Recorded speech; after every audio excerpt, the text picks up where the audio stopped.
Қырымға қарарға берілмедіні Белоруссия темселжесі Бірлешкен Милетлер Тешкелятыны техдит еткен. Бұақта Украина тышқы ишлер назерінің мовины Сергей Кислица білдірді. Оның айтқанына көре Русиялі Украина ерімадасы қында қарарға Русия топрақ бұтылығыне қаст етув деген. Кеченлерде Бірлешкен Милетлер Тешкелятының 3-ші комитеті Қырым аққында янартылған қарарға қол тұтқан.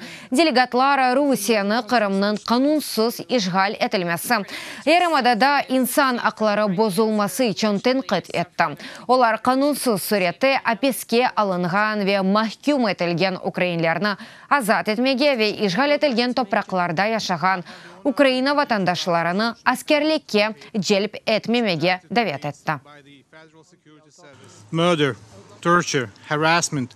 Өлдірулер, искенжелер, ақаретлер, тевқифлер, ғайып олывлар, журналистлер, блогерлер, веддігер фааллерінің тақип етілуі бұтын бұл ишғал етілген Қырымда ең чоқ тартырылған ұқуқ бозулары.